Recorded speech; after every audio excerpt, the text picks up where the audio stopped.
مولانا عطا اللہ خان صفدر کے official YouTube channel کو سبسکرائب کریں۔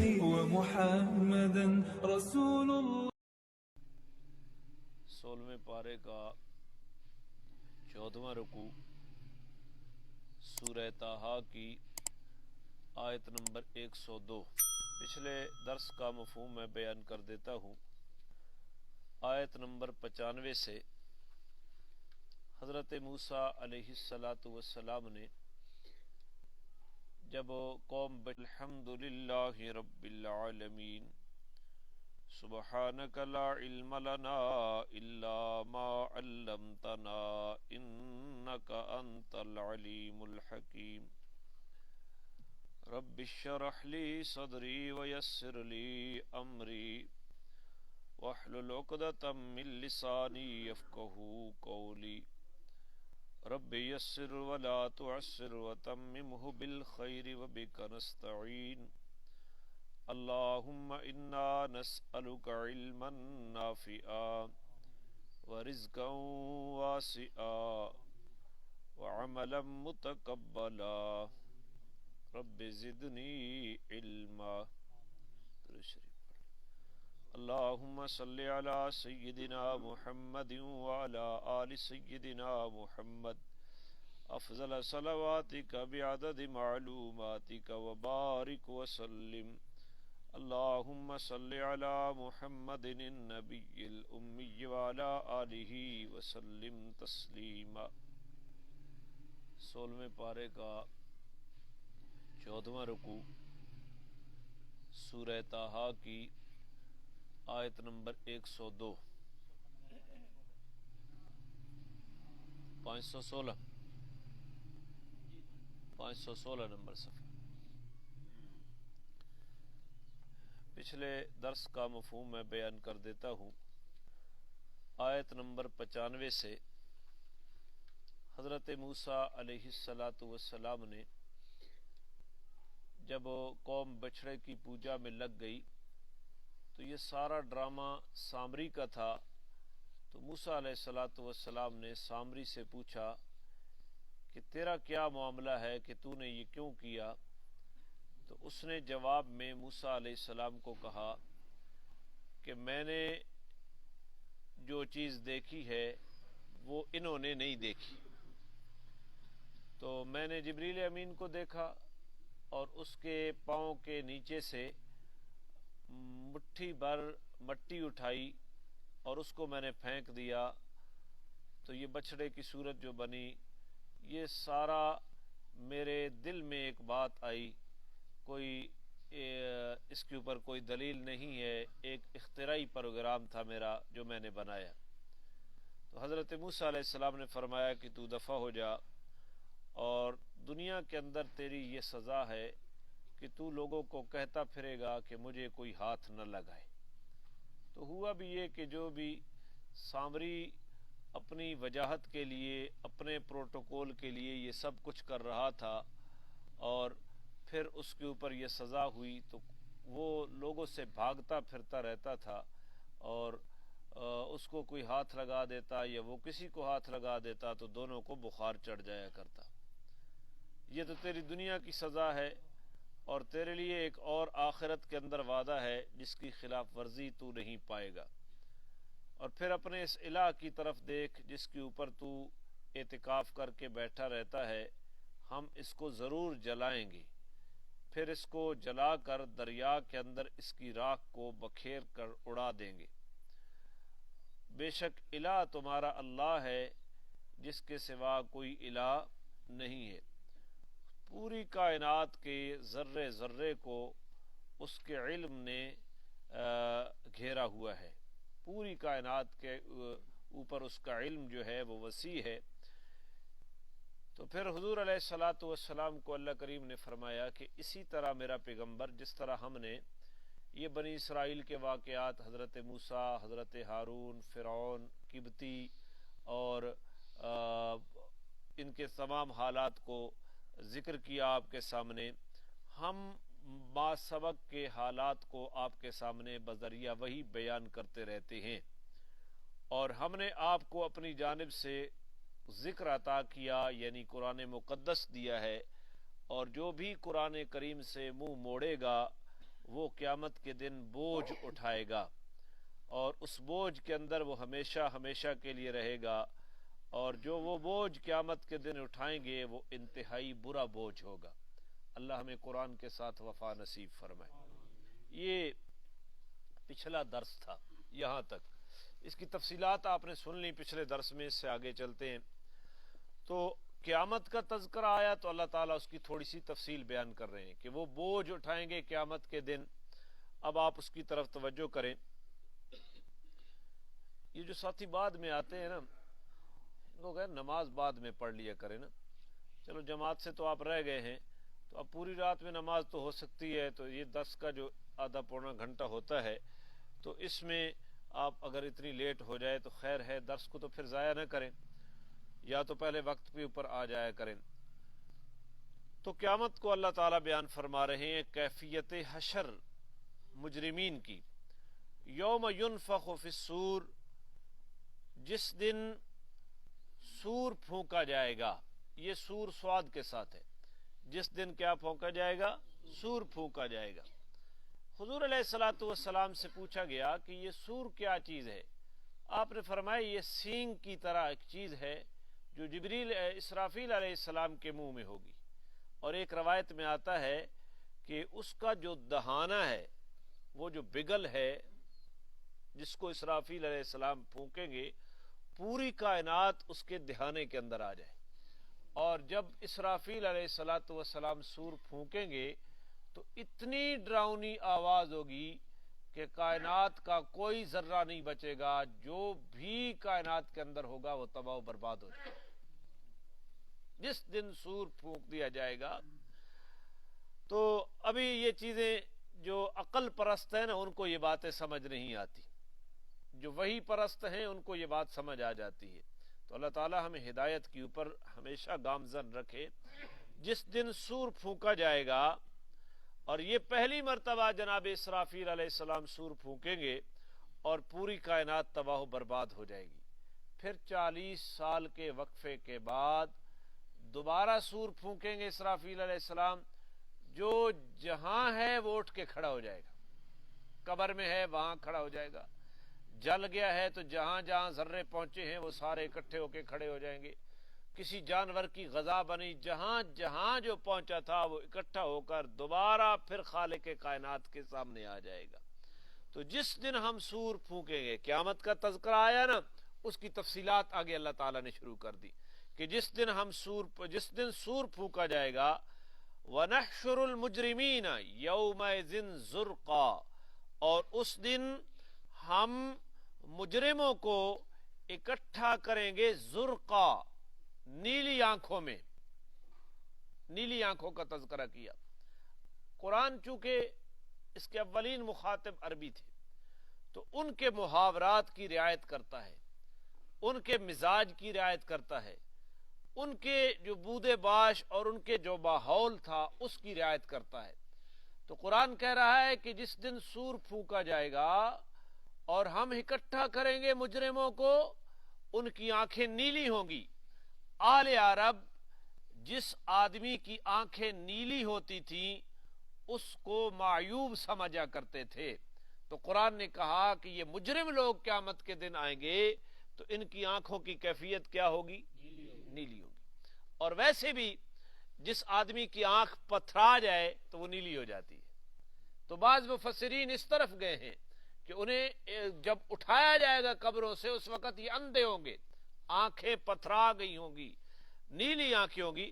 ویسے بھی اہل عرب جو تھے وہ جس آدمی کی آنکھیں نیلی ہوتی اور جس آدمی کی مونچھیں لال ہوتی اس کو وہ اوپرا جانا کرتے تھے۔ ان کا تجربہ تھا کہ یہ آدمی شاطر دماغ ہے، نیلی آنکھوں والا اور سرخ مونچھوں والا، یہ ان کے تجربے کی بات تھی۔ تو وہ اس کو معیوب سمجھتے تھے اور اس کو شاطر سمجھ کر اس سے بچتے تھے۔ تو اللہ کریم نے فرمایا کہ جس دن یہ ان کے مزاج کی رعایت کرتے ہوئے، ان کے تجربات کی رعایت کرتے ہوئے، جس چیز کو وہ معیوب کا سمجھتے ہیں اس کی رعایت کرتے ہوئے قرآن کہہ رہا ہے کہ ہم جس دن مجرموں کو اکٹھا کریں گے ان کی آنکھیں کیا ہو جائیں گی؟ نیلی ہو جائیں گی. یہ جب کیفیت ہوگی اور ڈر کی پوزیشن یہ ہوگی یتخافتون بینہم ان لبثتم الا عشرا، وہ مجرم لوگ آپس میں چپکی چپکی گفتگو کریں گے، سرگوشیاں کریں گے کہ نہیں ٹھہرے تم مگر 10 دن. دنیا کی زندگی اور جو دنیا میں اٹھنے کے بعد عالم برزخ یا عالم قبر، وہ جتنا زمانہ گزرے وہ تو کتنا تھا؟ 10 دن. اس کے لیے میں آپ کو سمجھانے کی کوشش کرتا ہوں، اللہ کرے سمجھا لوں، کہ جو جس عمر کی جس سٹیج کے اوپر میں اور آپ پہنچ چکے ہیں، ذرا پیچھے خیال تو کرو کہ کتنی گزری، کوئی یاد ہے؟ بس اسی طرح گزر گئی ہے. تو وہ کہیں گے جب آخرت کے اس زمانے کا طول دیکھیں گے اور خوفناک عالم دیکھیں گے تو اس وقت مجرم لوگ کہیں گے کہ دنیا کی زندگی اور موت کے بعد جتنا ہم جہاں رہے وہ تو 10 دن تھا. وہ کتنا تھا؟ 10 دن تھا. دیکھو شادی کے اوپر لوگ ناچتے ہیں، لوگ اللہ کی نافرمانی کرتے ہیں، لوگ رسول اللہ کے دین کو پس پشت ڈالتے ہیں. شادی کتنے دنوں میں ختم ہو جاتی ہے؟ شادی کا تو 1 دن ہے. 2-3 دن پہلے لوگ شغل کرتے ہیں، اللہ کے بندے اس شغل نے ختم ہو جانا ہے، بغیر توبہ مر گیا، کل قیامت کے دن کیا منہ دکھائے گا. وقتی لذت کے لیے انسان اللہ اور اللہ کے رسول کی ناراضگی مول لیتا ہے اور یہ فکر بھی نہیں کرتا کہ میں وقتی لذت کے لیے ہمیشہ کی ناراضگی اور اپنے آپ کو جہنم کا ایندھن بنا رہا ہوں. اللہ تعالیٰ معاف فرمائے. قیامت کے ہولناک عالم کو مجرم لوگ دیکھ کر یہ کہیں گے آپس میں خاموشی سے کہ ہم کتنا ٹھہرے؟ 10 دن. اللہ تعالیٰ فرما رہے ہیں نحن عالم بما یقولون، اس مدت کے بارے میں جو کچھ وہ کہہ رہے ہیں یا جس چیز کو وہ ہم سے چھپا کر آپس میں سرگوشی کہہ کر کے کوئی سن نہ لے ہماری اس بات کو، نحن عالم بما یقولون، ان کے کہے ہوئے کو ہم اچھے طریقے سے جانتے ہیں کہ تم کیا کہہ رہے ہو، ہم سے تو کوئی بات چھپی ہوئی نہیں ہو سکتی. یا دوسرا مطلب اس کا یہ بھی اپنے مقام پہ ٹھیک ہے کہ تم کہہ رہے ہو نا 10 دن ٹھہرے، ہمیں پتا ہے کہ دنیا کی زندگی کی مقدار کتنی تھی اور جو مرنے کے بعد عالم قبر تھا یا عالم برزخ تھا وہ کتنی مدت ہے. آدم علیہ السلام کے زمانے میں جو آدمی پیدا ہوا اور پھر اسی زمانے میں اس کی وفات ہوئی، قیامت تک اس نے ایک عالم میں رہنا ہے، عالم قبر جس کو کہتے ہیں، جس کو عالم برزخ کہتے ہیں. اور پتہ نہیں کتنے قرن گزر گئے، کتنے ہزاروں سال گزر گئے، ہم مر جائیں گے پتہ نہیں کتنے ہزاروں سال ہم ایک عالم میں پڑیں گے. یہ الحمدللہ رب العالمین، وہ عالمین کا رب ہے. 4 عالم ہیں، عالم ارواح جہاں سے ہم گزر کر آئے وہ پورا عالم ہے، اور جو ابھی تک نہیں آئے ان کی روحیں وہاں موجود ہیں. اور روحیں تو پتہ نہیں کب سے بنا دی گئیں. آدم علیہ السلام کی روح جب بنائی گئی ہماری روحیں بھی قریب ساتھ بنا دی گئی اور اسی سے ان کو پیدا کیا گیا. اس عالم میں ہم آ گئے ہیں، اس سے عالم دنیا کے اندر ماں کے پیٹ میں آئے، وہ بھی علماء ایک عالم گنتے ہیں. ماں کے پیٹ سے یہ عالم دنیا جس میں ہم رہ رہے ہیں، یہاں اس سے آگے منتقل ہو کر قبر میں جائیں گے. قبر بنے یا نہ بنے وہ عالم ہے. وہ کیا ہے؟ ہندو جلاتے ہیں، ان کی قبر نہیں بنتی، وہ پھر بھی جلنے کے باوجود عالم قبر میں پہنچ چکے. دوسرا نام اس کا عالم برزخ ہے. پتہ نہیں کتنا طویل زمانہ ہوگا، پھر عالم قبر سے قیامت کے دن اٹھایا جائے گا. وہ عالم حشر ہے، عالم آخرت ہے، عالم قیامت ہے، اس میں ہم جائیں گے. تو وہ عالمین کا رب ہے، وہ جو کہا گیا نا عالمین کا. تو اللہ فرما رہے ہیں جو وہ کہہ رہے ہیں ہم جانتے ہیں اچھے طریقے سے وہ کتنا زمانہ تھا. پتہ نہیں کتنے قرن وہ برزخ میں رہے، جتنا زمانہ وہ دنیا کے اندر رہے. اذ یقول امثلهم طریقۃ ان لبثتم الا یوما، جب ان میں سے طریقے کے اعتبار سے جو امثل ہوگا، اس کا مرادی معنی یوں کر لیں کہ ان میں سے مجرموں میں سے جو زیادہ عقل مند سمجھا جاتا تھا، جب وہ یہ کہے گا کہ نہیں 10 دن نہیں، تم تو 1 دن ٹھہرے. دنیا کا سارا زمانہ اور قبر کا سارا زمانہ عالم آخرت کی ہولناکیوں کو دیکھ کر وہ آدمی جو سب سے زیادہ ان میں سے عقل مند سمجھا جاتا تھا، وہ کیا کہے گا کہ وہ کتنا ہے؟ حالانکہ قیامت کے زمانے کے مقابلے میں یہ پوری دنیا کا زمانہ، عالم برزخ کا زمانہ، عالم ارواح کا زمانہ 1 دن بھی نہیں بنتا. کیوں؟ وہ زندگی ایسی زندگی ہے جس کی کوئی انتہا نہیں. تو اللہ تعالی ہمیں تیاری کی توفیق نصیب فرمائے. یہاں میں اور آپ بیٹھے، کس آدمی کے پاس گارنٹی ہے کہ میں مسجد سے باہر نکلوں گا اور میں زندہ رہوں گا؟ کوئی بتا ہے؟ تو اللہ سے سلو کر لینی چاہیے کہ یا اللہ ہمیں گناہوں کو معاف فرما دے. یہ اللہ تعالی کی ستاری اور اللہ کے علم کا معاملہ ہے، وگرنہ مجھے پتا ہے کہ میرے گناہ جو چھپے ہوئے ہیں اللہ نے آپ کے اوپر ظاہر نہیں کیے، اور میرے ان گناہوں کے باوجود مجھے عزت کے ساتھ اس نے دنیا کے اندر زندہ رکھا ہوا ہے. تو یہ بھی اس کی مہربانی ہے، وگرنہ ہم تو اس زمین کے اوپر 1 قدم اٹھانے کے قابل بھی نہیں ہے.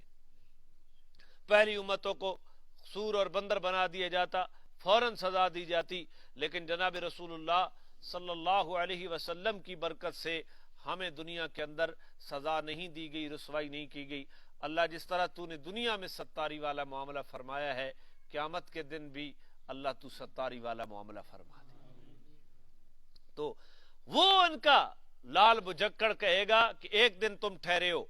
پھر اچھا، جب یہ قیامت کا منظر جناب محمد الرسول اللہ صلی اللہ علیہ وسلم بیان کرتے تو وہ کہتے اچھا یہ ساری چیز فنا ہو جائے گی، کچھ بھی نہیں رہے گا، تو ان پہاڑوں کا کیا بنے گا؟ کیوں بھائی؟ پہاڑ ایک ایسی چیز ہے نا کہ پہاڑ ٹھوس ہونے میں اور مضبوط ہونے میں اپنی مثال آپ ہے. لوگ کہتے ہیں نا جب ہم ڈٹ کے کھڑے ہیں پہاڑ کی طرح، تو یہ ضرب المثل ہے، مضبوطی کی ضرب المثل ہے.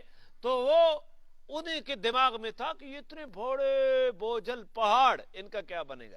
اس زمانے میں تو سمجھنا مشکل ہی کوئی نہیں ہے. لوگ پہاڑ کورید کے شیشہ بنا رہے ہیں، کتنی چیزیں بنا رہے ہیں، کہیں ریت بجری بن رہی ہے، کہیں کوئی چیز بن رہی ہے، کورید رہے ہیں نا. ادھر سے پہاڑ ہٹ رہا ہے، ادھر سے بلڈنگ کا پہاڑ بن رہا ہے، بیلنس زمین کا پھر برابر ہے. تو وہ ان کے دماغ میں ہوتا یہ پہاڑوں کا کیا بنے گا، ہر چیز پھٹ جائے گی.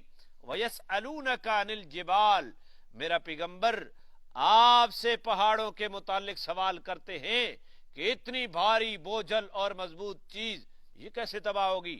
فَقُلْ، کیا قل کہہ دو میرا پیغمبر، يَنْصِفُهَا رَبِّي نَصْفًا، میرا رب اس کو ریزہ ریزہ کر کے بکھیر دے گا. پہاڑ ریزہ ریزہ ہو جائیں گے اور کیا ہو جائے گا؟ بکھیر دے گا میرا رب پہاڑوں کو. کس طرح؟ قرآن دوسرے مقام پہ کہتا ہے پہاڑ روئی کے گالوں کی طرح اڑتے پھریں گے. ریزہ ریزہ کو جس طرح روئی کے گالے ہوتے ہیں اسی طرح. اور اللہ پھر اس کی کیفیت کو بیان کر رہا ہے، اور جب پہاڑوں کو ریزہ ریزہ کر کے اللہ کریم بکھیر دے گا، فَيَذَرُهَا قَاعًا صَفْصَفًا، اور اس زمین کو اللہ کریم چٹیل اور ہموار میدان بنا کر چھوڑ دے گا. کوئی پہاڑ، کوئی اونچا ٹیلا باقی نہیں رہے گا. لا ترى فيها عوجا ولا امتا، اس زمین کے اوپر تو کوئی ٹیڑھ بھی نہیں دیکھے گا اور کوئی اونچائی بھی نہیں دیکھے گا، کوئی موڑ نہیں ہوگا جب پہاڑ اڑ جائیں گے. یہ جو پہاڑی سلسلہ ہے، مثلا آپ خوشاب جاتے ہیں تو یہ جو کٹھوائی سے یہ سلسلہ شروع ہوتا ہے اور نیچے خالقاباد کے قریب جو چوکی ہے پولیس وہاں تک شروع ہوتا ہے. یہ تقریباً 19 یا 22 کلومیٹر کا سفر بنتا ہے. تو یہ اتنا سفر نہیں ہے, اتنے کلومیٹر سفر. اگر ان درمیان میں موڑ نہ ہو تو یہ سفر کتنا بنے گا؟ 2-3 کلومیٹر بنے گا, اس سے زیادہ تو نہیں ہے. لیکن ان موڑوں کی وجہ سے سفر کئی کلومیٹروں میں پھیل گیا. اللہ فرما رہے ہیں کہ دنیا کے اندر تو کہیں اونچائی ہے, کہیں موڑ ہے. موڑ اس لیے کہ آگے اونچائی ہے, کہیں گہرائی ہے, اس لیے موڑ آتا ہے. اور جب ان پہاڑوں کو, ان ٹیلوں کو ہم ریزہ ریزہ کر کے بکھیر دیں گے تو پھر اس زمین کے اوپر نہ کوئی موڑ باقی رہے گا اور نہ کسی قسم کی کوئی اونچائی باقی رہے گی. بلکہ ایک روایت میں آتا ہے اگر مشرق سے ایک انڈے کو لڑکایا جائے وہ مغرب تک بغیر کسی رکاوٹ کے لڑکتا چلا جائے گا, اور مغرب سے اگر اس کو لڑکایا جائے تو مشرق تک لڑکتا چلا جائے گا, بالکل پوری زمین کو کھینچ کان کر میدان معاشر بنا دیا جائے گا. تو اللہ میں سمجھ نصیب فرمائے. یومئذ اس دن اعلان سننا نے سن گے نو چلو وننا تو رہنے نا 10 بجے وے یومئذ تو سن گے دا نا تو ہاں مگر تو دا ہی خیال رکھی رکھو. یومئذ اس دن یتبعون الداعی لا عوج لہ, یہ لوگ پیروی کریں گے بلانے والے کے لیے اور ان کی آگے کوئی اس کے آگے کوئی ٹیڑھ نہیں ہوگی. جب وہ بلائے گا نا میدان معاشر کی طرف اسرافیل علیہ السلام, سور پھونکیں گے, کوئی بھی چھپ نہیں سکے گا, کوئی بھی نخرہ نہیں کر سکے گا, کوئی بھی انکار نہیں کر سکے گا. یومئذ یتبعون الداعی لا عوج لہ, یہ اس دائی کے پیچھے اس طرح چلیں گے کہ کسی قسم کی کوئی ٹیڑھ اس کے اندر باقی. دنیا میں تو انبیاء کو کہتے تم بشر ہو, ہم تمہاری بات کس طرح مان لیں, تم ہماری طرح کھاتے پیتے ہو, ہم تمہاری نبوت کو کس طرح مان لیں گے. دنیا میں تو یہ ساری باتیں تم کہتے تھے, انبیاء کا مقابلہ بھی کیا. لیکن جب ہم قیامت کے دن میدان معاشر کی طرف بلائیں گے نا تو جو بلانے والا ہوگا اس کے پیچھے بالکل اس طرح آئیں گے جس طرح اونٹ کی مہار پکڑ کر اس کو کھینچا جاتا ہے, کوئی ٹیڑھ نہیں ہوگا. وخشعت الاصوات للرحمن, اور اللہ کے آگے آوازیں اتنی دھیمی ہو جائیں گی, فلا تسمع الا ہمسا, نہیں سنے گا تو مگر کھسکھساہٹ. پڑھ مانا عابد بھائی پورا, کوئی نہیں سنے گا, اتنا روب قائم ہو جائے گا, بالکل مخفی آواز. اج میں بندہ چپ کے ٹرے نا تے بس پیرا نہیں کھسکھساہٹ سنی نہیں, اس کے علاوہ کوئی آواز بھی نہیں آئے گی کہ کوئی حقی دی نہ گل کر سکے. یہ اس دن روب کا عالم ہوگا. یومئذ لا تنفع الشفاعت, اس دن کسی قسم کی کوئی سفارش قائم نہیں آئے گی. الا من اذن له الرحمن ورضی له قولا, سوائے اس کے جس کو رحمان سفارش کرنے کی اجازت خود دے اور اس کی بات کو پسند کیا گیا ہو, اس کے بغیر کسی قسم کی سفارش کام. ایک اور مقام پر آتا ہے من ذا الذی یشفع عندہ الا, کہاں ہے تو سمجھ پڑی ہوئی اس پاس ہے, کہاں ہے بھائی؟ من ذا الذی یشفع, کون ہے جو سفارش کرے, عندہ اس اللہ کے آگے, الا باذن, ہاں اس کے اذن کے ساتھ. تو صفات کے بارے میں عقیدہ سن لو. دنیا کے اندر جتنے مشرک آئے, یہودی ہو, نصرانی ہو, بدھ مت ہو یا قریش مکہ ہو, تمام کو سفارش کے عقیدے میں ٹھوکر لگی ہوئی ہے. وہ کہتے ہیں کہ یہ جن جن ہستیوں کو ہم پکارتے ہیں, کوئی بتوں کو پکار رہا ہے, کوئی حضرت عیسیٰ کو پکار رہا ہے, کوئی حضرت عزیر کو پکار رہا ہے, تو یہ لوگ ہماری سفارش کر دیں گے قیامت کے دن. اسلام سفارش کے نظریے کو واضح کر رہا ہے. اسلام کہہ رہا ہے یومئذ لا تنفع الشفاعہ، اس دن کسی قسم کی سفارش کام نہیں آئے گی سوائے اس سفارش کے، سوائے اس سفارش کے من اذن لہ الرحمن، جس کے لیے رحمان خود کیا دے، اجازت دے۔ اذن نہ اسی اگنے، یہ سفارت بالاذن ہے، ورضی لہ قولا، اور اس کی بات کو بھی پسند کیا گیا۔ اسلام کی سفارش کا نظریہ کیا ہے؟ اسلام سفارش بالاذن کا قائل ہے۔ اسلام سفارش اس عقیدے کو سن لیں، ہر جگہ پہ بیان بھی نہیں کیا جا سکتا اور بار بار بھی یہ بیان نہیں ہوتا۔ اسلام کا نظریہ ہے سفارش ہوگی قیامت کے دن بالاذن، کیا ہوگی؟ اللہ کی اجازت کے ساتھ۔ اس کو اصطلاح میں کیا کہتے ہیں؟ بالاذن، یہ ٹرم ہے سفارش بالاذن، یہ اسلام کا نظریہ ہے۔ میں آپ کو سمجھاتا ہوں کہ کوئی استاد اپنے شاگرد کو مار رہا ہے، مصنوعی غصہ کر کے استاد شاگرد کو مار رہا ہے، اور وہ کسی آدمی کو کہہ دیتا ہے کہ جب میں ڈانٹ ڈپٹ پوری کر لوں نا تو پھر تو آ جانا اور آ کے کہنا بس جی آئندہ یہ ایسا کام نہیں کرے گا، آپ چھوڑ دیں۔ اچھا ٹھیک ہے، وہ بندہ آ گیا اور جب یہ ڈانٹ ڈپٹ پوری ہو گئی نا تو وہ آ کر کہے گا کہ بس آئندہ یہ غلطی نہیں کرے گا، استاد جی آپ اس کو چھوڑ دیں۔ تو استاد اس بچے کو چھوڑ دیتا ہے، ٹھیک ہے بھئی آپ اگر یہ معافی کے لائق تو نہیں تھا لیکن آپ کے کہنے کے اوپر میں کیا کر دیتا ہوں۔ یہ سفارش بالاذن ہے۔ اللہ انبیاء کو اجازت دیں گے، اللہ شہداء کو اجازت دیں گے، اللہ اولیاء کو اجازت دیں گے، اللہ علماء اور حفاظ کو اجازت دیں گے، صدیقین کو اجازت دیں گے کہ تم ان کی کیا کر لینا، سفارش کر لینا۔ یہ نظریہ اسلام ہے۔ وہ سفارش بھی خود مختاری کے اندر نہیں ہوگی بلکہ سفارش بالاذن ہوگی، بات سمجھے۔ اور جس کے بارے میں اللہ اجازت دے گا اسی کے بارے میں کیا ہوگی، حضور علیہ السلام فرماتے ہیں اللہ نے ہر نبی کی دعا کو قبول کیا ہے، میں نے ایک دعا کو قیامت کے لیے رکھ لیا ہے اور وہ دعا اپنی امت کے لیے رکھ دی ہے، وہ دعا ہے اپنی امت کی سفارش۔ میں اپنے ہر امتی کی سفارش کروں گا۔ میرے نبی نے فرمایا میں اپنے ہر امتی کی کیا کروں گا، سفارش کروں گا، لیکن اپنی امت میں سے اس کی سفارش میں بھی نہیں کروں گا جس نے شرک کا ارتکاب کیا۔ یہ صحیح حدیث میں موجود ہے، حضور خود فرما رہے ہیں کہ میری امت میں بھی اگر کسی نے شرک کیا تو میں اس کی سفارش، تو اللہ شرک جیسی موذی بیماری سے ہمیں محفوظ فرمائے۔ یہ بڑا خطرناک جرم ہے۔ تو حضور علیہ السلام 2 مرتبہ سفارش کریں گے، ایک سفارش کبریٰ، وہ بھی صحیح حدیث میں آتی ہے کہ قیامت کے دن لوگ پریشان ہو جائیں گے میدان معاشر میں، اور اتنا پسینہ سورج سوا نیزے کے اوپر پسینہ اتنا، کوئی اپنے گناہوں کے بغیر ٹخنوں تک ڈوبا ہوا، کوئی گھٹنوں تک ڈوبا ہوا، کوئی کوکھ تک ڈوبا ہوا، کوئی کندھوں اور کانوں تک ڈوبا ہوا۔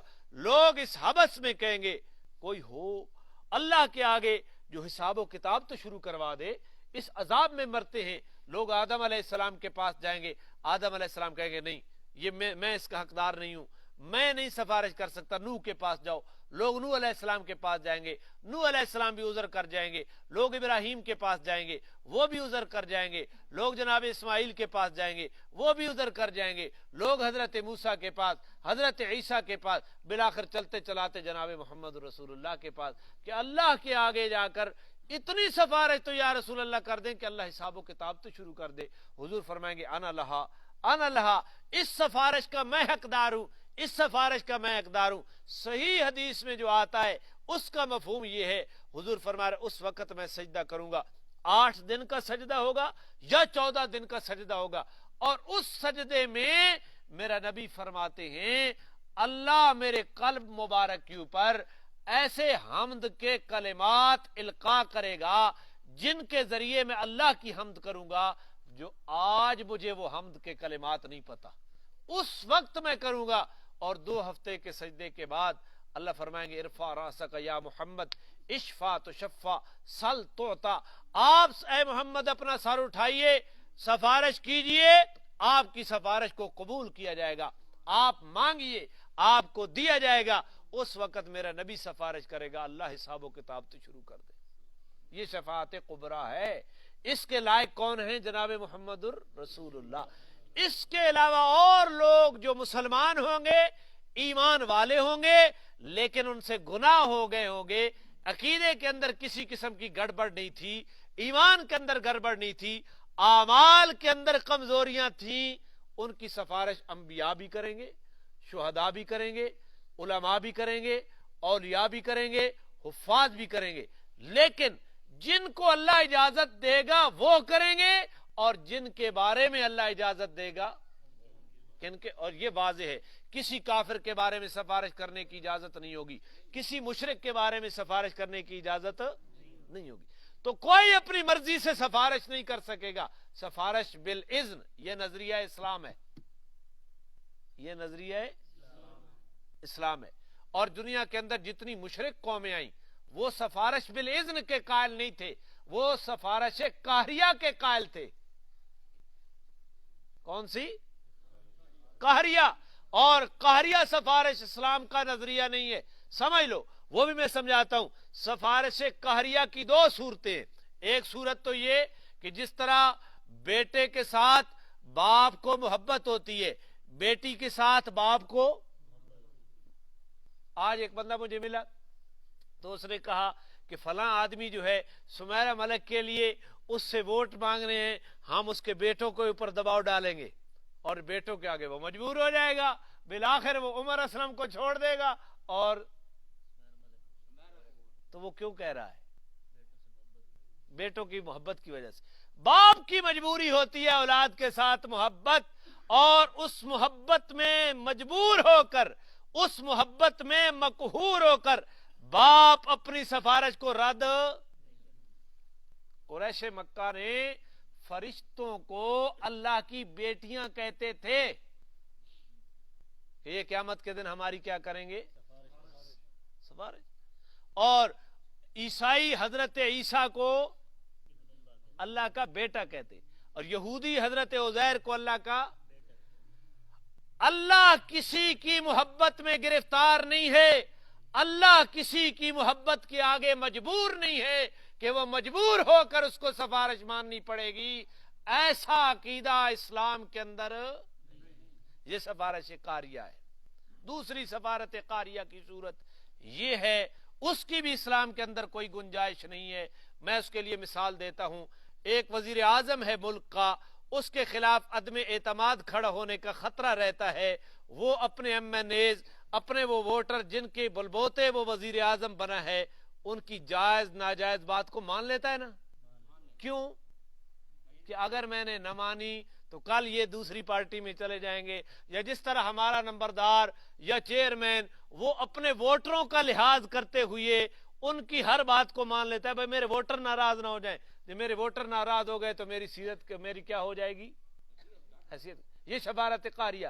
یا جس طرح آپ ایس ایچ او کو سفارش کروائیں ڈی پی او سے, اس سے بڑے سے سفارش کروائیں, یہ بھی سفارش قہریہ ہے. اللہ کے آگے کوئی طاقتور نہیں ہے. جس نے ووٹ لینے ہوتے ہیں وہ کمزور ہوتا ہے, اور ووٹ دینے والے کیا ہوتے ہیں؟ تھوان نہیں سمجھ آنی, سونا لایا تو گل سمجھ ہی نہیں آئی. تائیں تا تھوڑا یہی حشر ہے. اور کوئی لیڈر ہی, مجھے پتہ نہیں یہ گالیاں دیتے ہوں گے مجھے یہ نمبردار ذیلدار وادی سون کے, کہ یہ پتہ نہیں لوگوں کی کس طرح آبیاری کرتا ہے. میں قرآن میرے سامنے ہے, آج تک کوئی لیڈر بھی پیدا نہیں ہوا ہمارے زمین کے اندر کہ جو لوگوں کو صحیح سمت دکھا سکے. انہیں یہ پتہ ہے کہ یہ ووٹر ہم سے کمزور ہے, اور ووٹر کو یہ پتہ ہے کہ میں کمزور ہوں. جہاں ووٹر کو پتہ ہے کہ میں طاقتور ہوں, میرے ووٹ کی بدولت یہ کونسلر بنتا ہے, میری ووٹ کے بدولت یہ ناظم یا چیئرمین بنتا ہے, میرے ووٹ کی بدولت یہ ایم پی اے یا ایم این اے بنتا ہے, وہاں لوگ اپنا کام ڈنڈے کے زور پہ کرواتے ہیں کہ ملک صاحب کام کرنا ہے تو کرو, نہیں تو ہم اگلی دفعہ ووٹ. وہ آج کل فیس بک تے ایک پوسٹ چلنی, وہ چونے دے ہوتے نا کدھنا چونت یہ کھلا, پہلے ووٹ پہلے روڈ بعد میں تھلے لکھنے تلے وادی سون, پتہ نہیں کیڑی جاوے. تم نے آزادی سیکھی ہی نہیں ہے, تم نے تو سیکھا یہی ہے کہ ملک صاحب ساڑھے دار تے آوین ساڑی ماؤ نے فیتا آکھ ونین تے او در بہشت بری میں پہنچ گئی جی بادشاہ ویلے کویلے فیتا تا آکھ ونین نا حشر روڈ دا ویکھا نے پورے ملک سے کراچی سے لے کر آپ خوشاب تک سفر کریں تھکاوٹ نہیں ہوتی خوشاب سے آ کر وادی میں آنا پڑے پھر آگے جائیں ایک گیٹ دوسرا گیٹ تیسرا گیٹ کہاں کا انصاف ہے پھر عقل کی پوزیشن یہ ہے گوبھی یہاں ہوتی ہے آلو یہاں ہوتا ہے پیاز یہیں ہوتے ہیں اور یہاں سے ہم مقامی دکاندار کو نہیں دیتے ہیں تو مقامی دکاندار نہیں خریدتا بندہ بھی ہم ہائر کرتے ہیں کرائے گاڑی کا کرایہ بھی دیتے ہیں اس سبزی تازہ کو لاہور جا کے پھینکتے ہیں 3 دن کے بعد وہ ہماری دکان کے اوپر آ کر بکتی ہے ہم خوشی خوشی سے لے لیتے ہیں سارے کرائے بھی اور سب کے منافع دیتے تھے یہ ہماری عقل کی پوزیشن ہے اور فخر وادی سون طالبان داند جی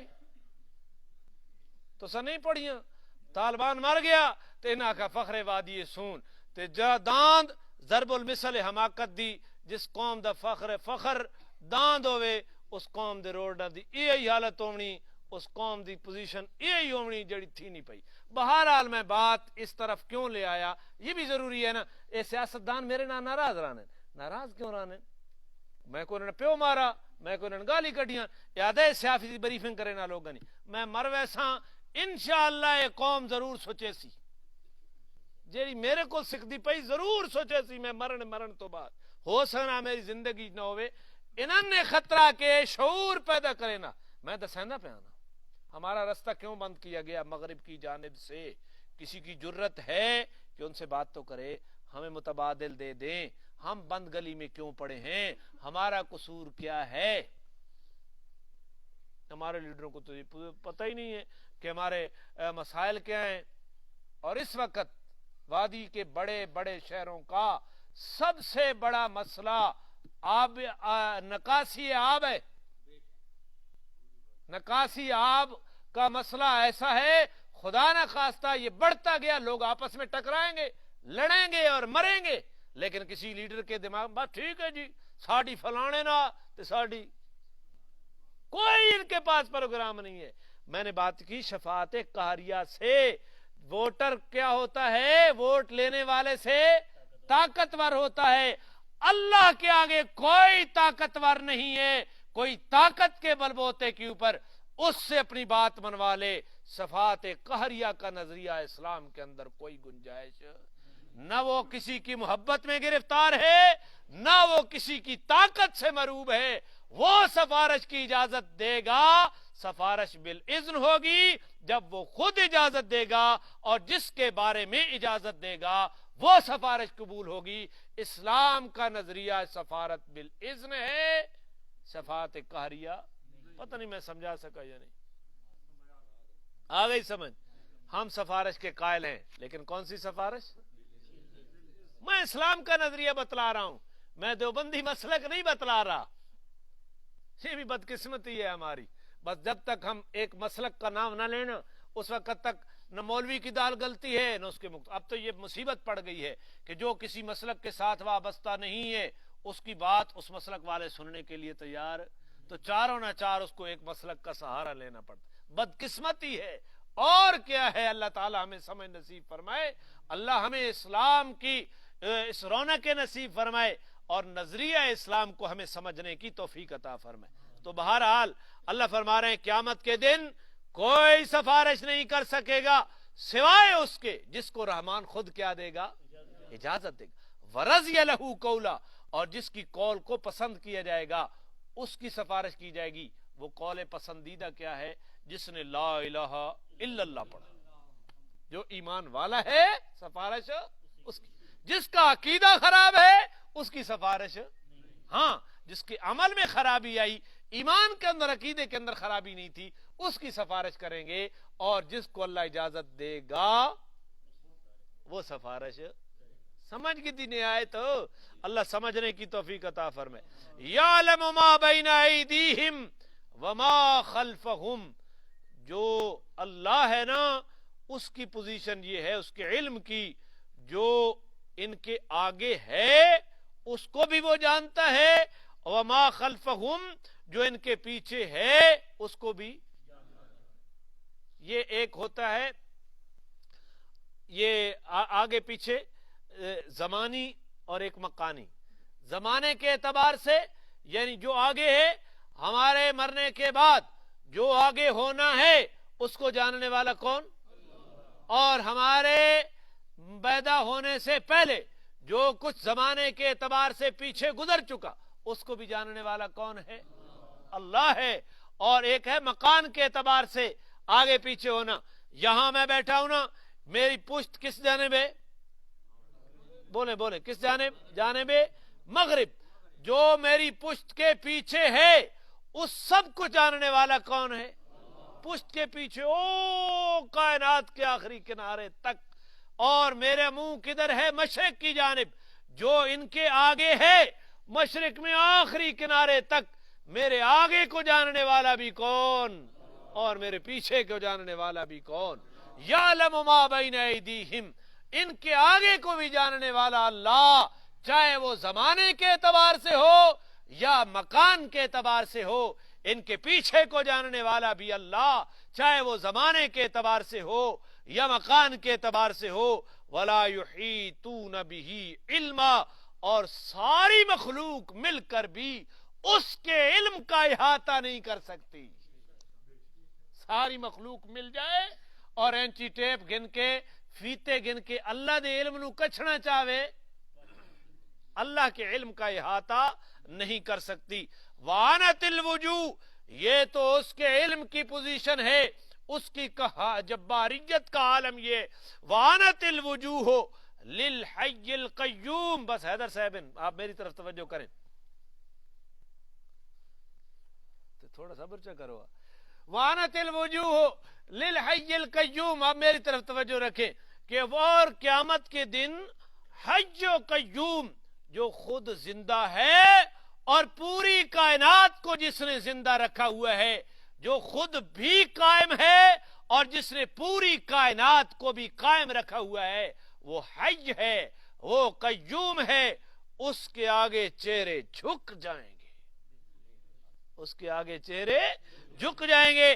وقد خواب من حمل ظلم، اور جس نے ظلم کو اٹھایا وہی تباہ و برباد ہوگا۔ ان الشرک لظلم عظیم، شرک سب سے بڑا ظلم ہے۔ اس کے علاوہ تو ظلم کی اور بھی کہ ڈاکہ ظلم ہے، چوری ظلم ہے، بہتان ظلم ہے، گالی ظلم ہے۔ بہتان تا سان گناہ ہی نہیں سمجھنا۔ نواز شریف دوتے لا دیو بس جی، نہ ہماری نماز بگڑے، عمران خان دوتے لا دیو نہ ہمارے روزے بگڑے، مولانا فضل الرحمان کے اوپر لگا دو بس۔ فیس بک کے جناب دیانتدار، میں بڑے بڑے پڑھے لکھے اور سمجھدار لوگ، میں ان کے عقل کی اور ان کے اخلاق کی پوزیشن ان کی فیس بک کی پوسٹوں سے لگاتا ہوں کہ یہ بندہ کتنے درجے کا با اخلاق ہے یا بد اخلاق ہے، یا یہ کتنا کمینہ ہے یا کتنا یہ شریف انسان ہے۔ اس زمانے میں ان کی پوسٹیں پڑھو تو میں سمجھ آ جائے گی کہ یہ کمینے ہیں یا یہ شریف ہے۔ کوئی سمجھ نہیں ہے کہ کیا کرنا ہے۔ میں بہتان لگا رہا ہوں، میں کسی کے ساتھ ظلم والا معاملہ کر رہا ہوں۔ میں نے پہلے بھی آپ کو کئی مرتبہ یہ بات بتائی، حضرت عبداللہ بن عمر رضی اللہ تعالی عنہ حجاج بن یوسف کے زمانے میں زندہ تھے، اور حجاج بن یوسف کے زمانے کا ظلم تو مشہور ہے، آج بھی دنیا اس کو ظالم کہتی ہے۔ کسی نے حجاج بن یوسف کی غیبت کی عبداللہ بن عمر کے سامنے حرم میں بیٹھ کر، عبداللہ بن عمر نے کہا حجاج بن یوسف سے اس کے مظالم کے بارے میں قیامت دے کے دن اس سے پوچھا جائے گا، لیکن اس کی غیبت کرنے کا تجھ سے پوچھا جائے گا۔ اس کے ظلم کی وجہ سے تیرے لیے اس کی غیبت جائز نہیں ہوگی۔ اب تو ہم پتہ نہیں کیا کر رہے ہیں، اللہ تعالیٰ میں سمجھ نصیب فرمائے۔ جو پوسٹ جہاں کہیں سے آئی، بس ہماری مخالفانہ جذبے کو تسکین بخشے، ہم بک دیا کرتے ہیں، ہم پھینک دیا کرتے ہیں۔ آنکھیں بند ہونے کی دیر ہے، پھر پتہ لگے گا کہ ہم کیا کر رہے ہیں۔ قیامت کے دن تباہ و برباد وہ ہوگا جس نے کس چیز کو اٹھایا؟ ظلم کو اٹھایا۔ وَمَن يَعْمَلْ مِنَ الصَّالِحَاتِ، اور جو بھی نیک اعمال کرے، کیا کرے؟ جو بھی اچھے اعمال کرے،